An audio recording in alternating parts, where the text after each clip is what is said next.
Tweaking. Welcome to the channel. Today I thought we'd talk about moderators.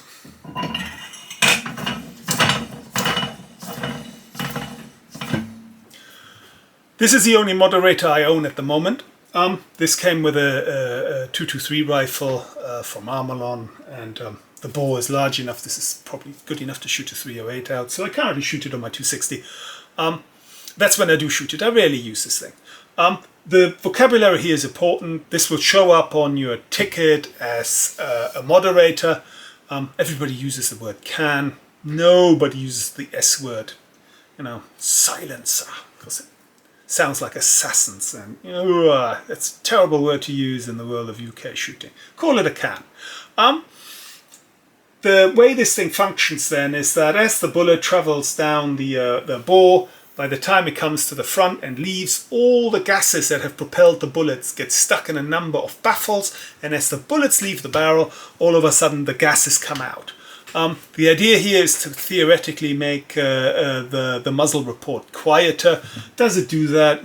Yeah, I guess it does a bit, but for practical terms, I mean, you might be on the firing point and you shoot this thing and it might be quieter to you, but that guy next to you is shooting a 300 Win Mag with a muzzle brake, and he's not going to be quiet, and so effectively you can't take your hearing protection off anyway, and so the quietness argument is really not going to do anything. Plus you're going to shoot this supersonic anyway, and so your bullet has a sonic boom all the way down the range, and over the marker's head he'll hear bang even if you use a moderator. So the actual moderating of the sound is not all that productive. I think the places where this could be useful, if you're, for example, shooting on short Siberia in Bisley and you have a tin roof above your head and the sound ricochets up and then comes down again, it kind of amplifies it like a drum. I think that's where a moderator would be pleasant. But to my mind, there's a cost to that, and that is that you're adding a huge weight to the end of your barrel. I have to adjust my my scope a full 3 MOA to make up for that extra weight on the barrel, because this is a 24-inch barrel. I've got it nice and fluted. I mean, if you have some sort of heavy barrel, then maybe it won't make as much of a difference, but on mine it drags the whole gun down. It's like shooting a banana, and so if you have tilt on your gun and stuff like that, the extra weight just exacerbates the problem. So from the accuracy point of view, I do not have greater accuracy. One thing that the can will do, it'll change the feeling of the recoil. You're going from kind of like a harder sort of crisp thump to kind of like a more diffuse sort of woof, like a train going past you. You get that woof, and that can be pleasant. I don't mind it. I find the harder recoil easier to manage personally, because I'm more used to it. The other thing, of course, you're doing here is you're storing heat, and that's really the thing that I dislike most, straight out of the box. As the gases are stored in here, they transfer the heat, and if we think about it, that heat really, as by the time we blow it out, we've heated this can up. As you normally shoot, you're shooting a hot air, and by the time that the bullet is gone and all the gases is out, that air cools down, and so you're sucking at least a little bit of cold air down your barrel. The can adds biblical amounts of heat. It really does, and it also affects your loads. Let me show you. This is my normal load. This is for my 260. Now we can see I run it reasonably warm. We have a flat primer, we have slight cratering there.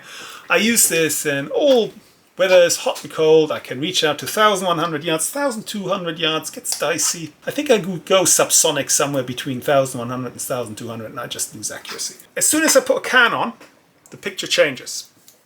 So all of a sudden, what are those little guys? We're getting ejector marks. This is too hot.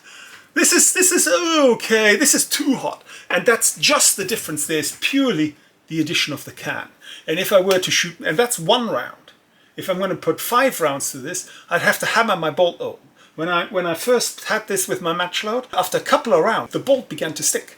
So the can increases the pressure that you would normally have on your gun, on your load, for full bore that is, at least.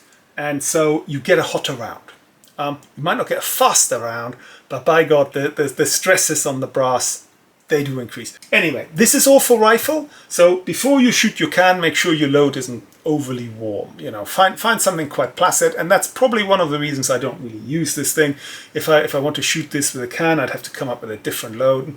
I really don't use it. I don't get greater accuracy. I find the recoil doesn't give me much. The only time I use this particular can is when, you know, you have guest shooters and you want to give them a bit of a treat. You can rip this out and put a can at the end. You know, they feel they've experienced something a bit different. Great. I used to have a can for my little 9mm sight lever. Southern Gun Company, so that is bang, and then you'd have a lever at the side to basically release the bolt, and had a can at the end of that, and that was a lot more quiet. And because you're shooting it indoor, if you were the only one on the point, it was quieter. I had a 145 grain load, a bullet loaded on top of that, so that's subsonic, you know, and that was quieter, and that was pleasant. And because your barrel wasn't this long, just a little Ace Ultra can at the end, you just didn't have the negatives, and the extra heat on a 9mm round really doesn't make much difference. So for pistol calibers, I think a can be useful, especially, I mean, my hearing is starting to go on, I can be quite tinnitusy. I would not mind a can for small bore at all. And if you do use one for full bore, be careful, because it'll make your load hotter. And don't call it a silencer on your application.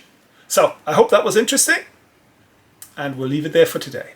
See you next time. Bye bye.